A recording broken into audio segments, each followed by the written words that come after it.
pretty. Scarlett Johansson is currently suing Disney. The reason why she's suing Disney is because part of her contract for doing the Black Widow movie was that she was going to be entitled to back-end profits, meaning she was going to get paid for her role based upon the box office sales in theaters. Because of COVID, and because of movies not being released in theaters at the same rate that they once were, and people not going to movies in the same way that they once were, this movie has not made anywhere near the amount of money in box office sales that would justify a success for a movie with its sort of budget. So she's suing Disney because promises were made, basically. And because of the new delivery system that exists with many streaming services, such as where you can buy it for $30 on Disney Plus and stream it. Yeah. Like I said with Cruella. Right. But because of that, And then it comes she's not getting her box office money. Mm-hmm. I think wasn't her contract like specifically revolving around how much like she'd be paid based on what the box office sales would be? So well, it's a high percentage of it, because the contracts were signed in a different world, and I think that they were saying that there was never gonna be a streaming release like this, so they kind of backdoored her regardless. Now they're trying to say like, oh, she's a profiteer, she's being petty, all these things, because she's a millionaire anyway. But that's like Disney's like so it's crazy that like they let it get to a point where it didn't get arbitrated, like there was not like a mediated thing. So you think that she just jumped out the gates and just sued him? You're fucking crazy. I think that Disney probably fucking didn't handle shit. Even Bob. Okay, so Bob Iger basically said somebody's playing like an amateur. He basically was leaving. He would have never let that shit happen. That's the thing, is that you never heard about any fucking actor suing Disney. They would have figured it out. They basically the thing is, they're like, well, it's a new world, it's COVID, blah blah blah. But it's like, honestly, do you think that they would say the same shit if the actor's like, well, I'm not going to play this because of COVID? They'd be like, no, I'm going to hold you motherfucking to the fire. Or I won't pay you. I won't pay you. So whenever she jumps up, oh, she's petty, she's a millionaire anyway. It's like, you're $1 billion company that swallows $1 million companies up for fucking breakfast. Shut the fuck up. Like, I just think it basically puts them in the right place. I think it's good that she did that. Kind of like whenever, Taylor Swift got off to Apple Music or something. I forget what she did, but there was some shit like that. Spotify, where it's like, nah. But honestly, let's connect back to that. It's Spotify basically, you have these labels that own the artist, that own parts of Spotify, and pay a fraction of a penny. And they kick your fucking shit out the back door, and no wonder they don't buy your record. Yeah. So of course the fact that you're there's still something to be said. Yes, it's a different world. Maybe I wouldn't have gone to theater to see it. I'd be more likely to see it streaming, but she has a point in that, you guys kicked it out the back door for peanuts. Yeah. And not kicking the profits the right direction. You didn't sell it straight. Promises were made. Yeah. Fucking contracts matter. They would definitely hold them. Mickey Mouse be out there just holding her fucking the fire himself. Yeah. Fuck, I agree. What you think, Jake? I mean, fuck Disney, right? I think they're just such I'm an gonna evil watch that shit corporation. later. I have really bad feelings towards Disney. They're evil, but I'm not monopoly canceling Disney Plus ever. Yeah, I watched it earlier. But... Another thing I watched The Mandalorian for the first time. That was pretty fucking Oh, rad. you haven't got the second season. Keep watching. If you're no, I think I finished the second season. Oh, okay. You just finished it. It's great, right? Yeah, dude, really good. It was a good homage to actual Star Wars. There's a whole bunch of practical Isn't effects, it Lone Wolf and Cub, but Star Wars? What's Lone Wolf and Cub? Oh, I don't know. Do you like samurai movies or old kung fu flicks and shit? Yeah. So I believe it was in the 70s. So there was a saving the child kind of thing, Moses. It was a television show where a samurai whose wife is dead and his daughter that he carries around with him are going around giving out frontier justice. It's it's a Western but it's about a Oh, is it samurai. samurai in the West? That's Well, it's not in the West. It's it's in, like I see. it's like a Western. Do you remember Samurai Jack? I love Samurai Jack Jack. was my shit when I was a kid. Yeah. That was awesome. Did you watch the ending? No, The I don't last know. I don't want to season? go back. I The don't, last season is quite I haven't seen it good, since I was a kid. and they played it on Adult Swim, and it's like really violent, oh, wow. like bloody and stuff. It's a good show. It ended well, Samurai Jack for sure. So Sorry, I derailed the conversation. no. My thoughts on Scarlett Johansson and Disney and the lawsuit between them is that, one, nobody beats the mouse. If Disney wants you fucked up forever, you're probably going to be fucked up forever. But I believe that it is in Disney's better interest to pay her. They need to pay her. Because if they don't, I think that they're going to see a lot more big deal actors and actresses pause before they take Disney jobs. Or that there might be more lawsuits like that. Well, a lot of actors will take less money on the front to make more money on the back. So if you're an actor who commands like 20 million a picture and you're doing this movie and they don't have 20 million for you, you might say, all right, I'll tell you what, I'll take whatever you can afford, and then I want a piece of the movie so that when the profits come in, I get a certain percentage, and that will make up for the money that I'm missing out on by taking this part. She had a deal with Disney that said that she would get back end money. And because of the circumstances, she didn't get her back end money. Is basically the issue. So she's suing them saying, hey, promises were made. And Disney's like, ho ho, Ronies, bitch. How could you be so cold? It's like just gaslighting her. It's But it's like, it's not like you don't have it. Give her her money. well, it's also, I think that's where you see streaming services just kind of generalize and kind of undervalue the art itself and its place in the overall catalog. Here's a question. I'm sorry, go. Oh no, I think you're the same question, or it's just an interesting place where like movies are going to now with like streaming services that like the whole industry is like changing. So what I was getting at is it that things are actually being devalued, or is it that they are becoming more accessible? With accessibility, does that equal devaluation? Think about Napster, right? When Napster first was a thing. All right, for those that don't know, Napster was this way of illegally downloading music in the late 90s and early 2000s. People who liked bands like Metallica and MF Doom or 50 Cent or Jay-Z, if they could not afford to buy each of their CDs at the time, what they would do is they would go on these file sharing services like Napster, Bearshare, or Kazaa, or whatever, and they would download everything in that artist's discography. Now, would they do that because they're thieves, or would they do that because they're super fans who don't have the money? So is it that is cheaper that they're consuming in mass, or is it they have a greater level or a greater ability to access? Somebody who streams hours and hours and hours of Kendrick Lamar is not appreciating it less than the person who bought the album.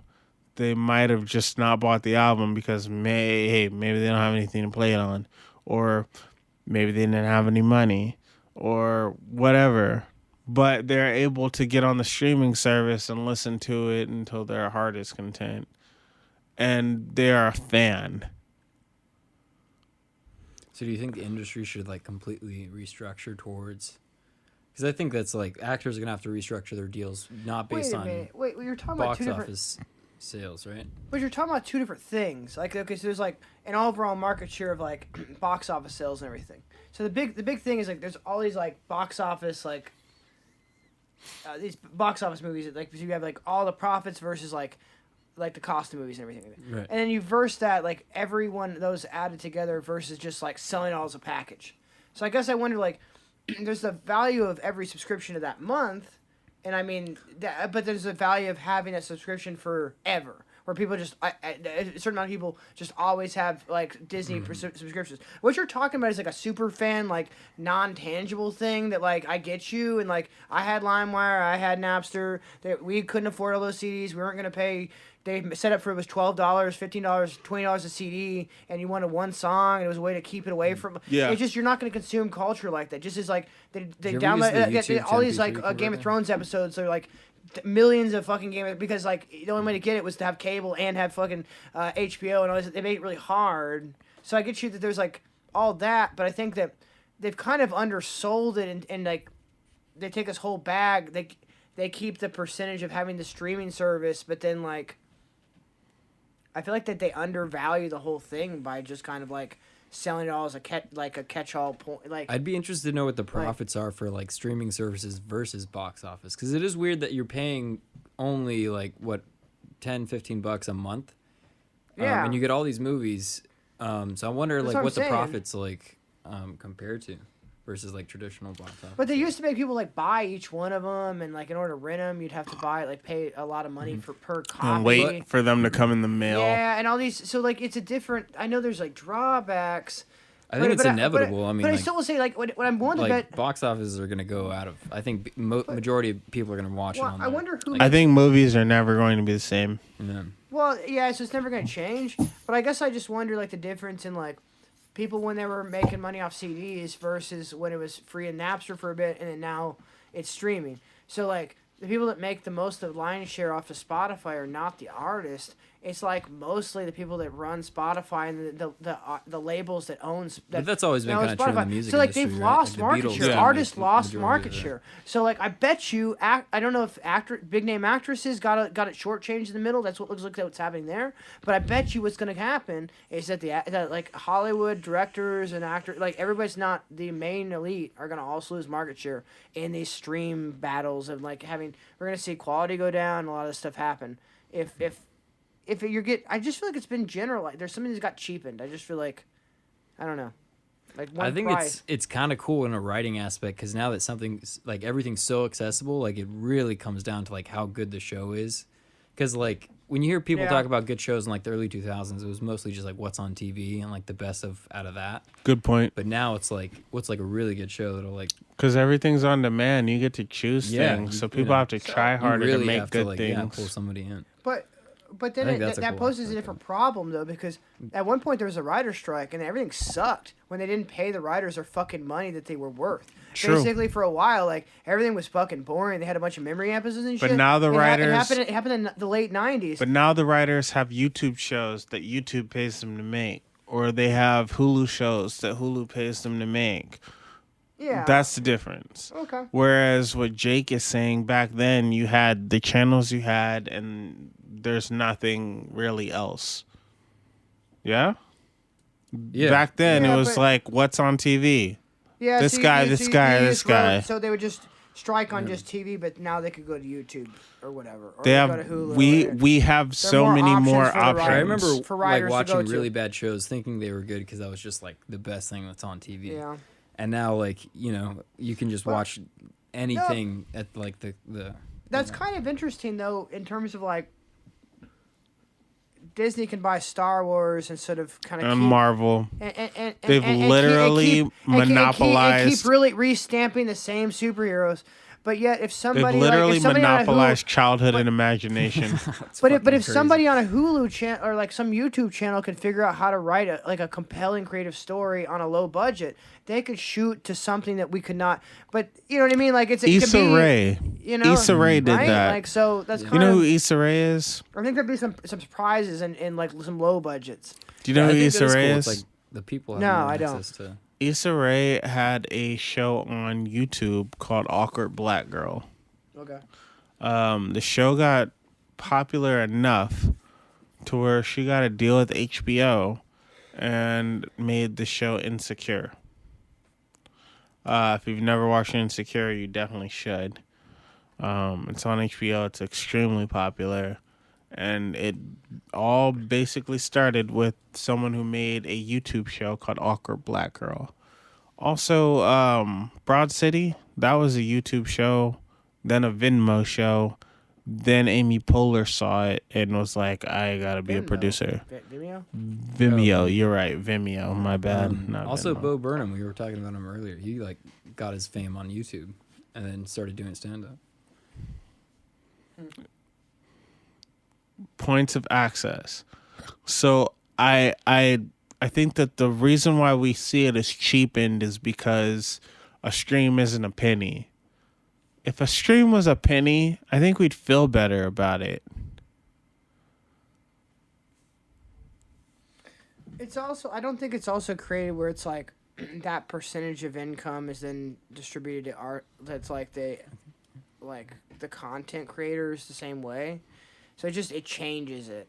And being like Definitely. You know, the amount of Where's my money going? The amount of money coming in from Spotify, it gets distributed to just a place. So then, like your buddy that does all like listens to the whole catalog, whatever artist, like they're they get more of a percentage, but it's still not like a divided by all the money that's come in. It's just like this other pot. Do you think we could fix that problem by having a person be able to choose by, say, percentage what their premium cost goes to? So let's say I spend $10 a month on Apple Music, right?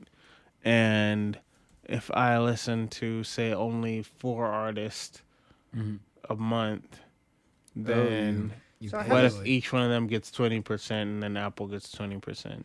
So I have this whole thing of it's called Seize the Streams, and it's basically like Seize the Streams. No, I'm dead serious. I have this whole thing. Like no, it's really like no, it's the amount of plays. It changes the so basically if you put in it's like $1 and everybody that's involved. So if you listen to whoever past the cost. Read it. It's so long. Did you make this? Yeah. Is this a manifesto?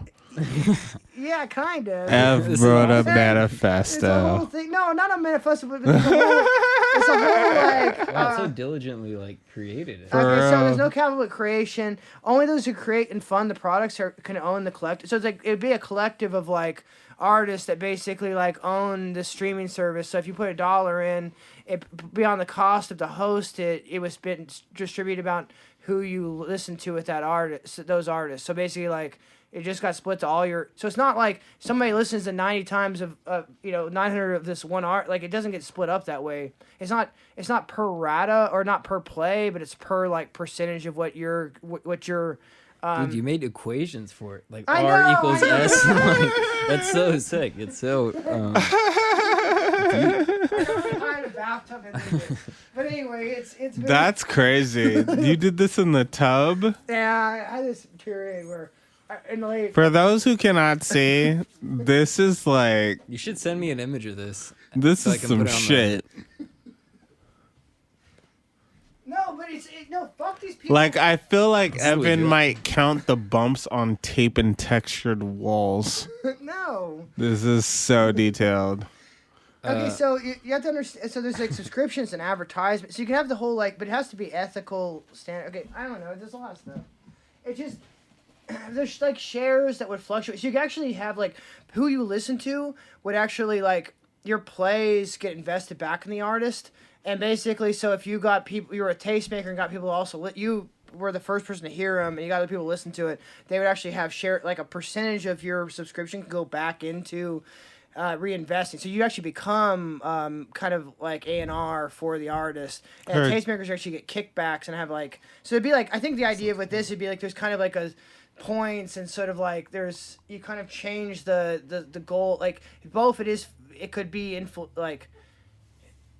but also you could take that and like invest in projects of those artists. So you take apart their shares and I don't know. I just had like a bunch of random things. I hear you. I know. Sounds like a good idea, honestly. Yeah. It's a really I'm not random mad thing. at it. But they have stuff like that runs off of like blockchain or like these NFTs where you can have streaming services that are a little different than Spotify. They're just not as convenient, not as like widely I think it's done. weird that you have to pay a middleman to get your music onto Spotify.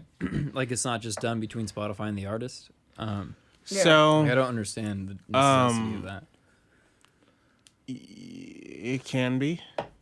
So like if you Because have like SoundCloud's like just like that. yeah, but like you run out of space. If you're just uploading to SoundCloud, you run out of space, and eventually you have to pay, or make another page. Mm-hmm. Spotify, I think it was Chance the Rapper. He said the way that Spotify fucked up is that they were late in adding an ad button.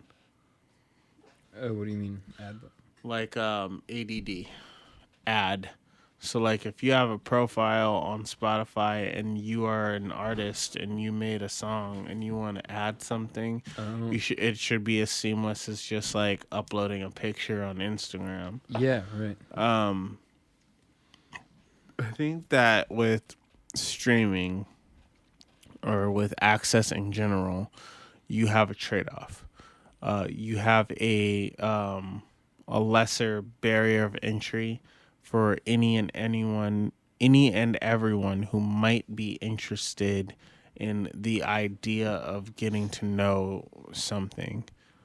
And that is a positive thing because it is a sharing of information and tradition, shit like that. Now the downside is when people don't have to work for the things that they like or for the things that they enjoy, they don't cling to those things. So you're seeing a bunch of people that are not necessarily going to find things like music and movies and television that they cling to. And at least when I think about myself and movies and music and television, having something to cling to meant a lot to me. But on the flip side of that, I definitely should not be expecting people that are not me to be me. Expectations are a thief of joy. I barely even want to be me.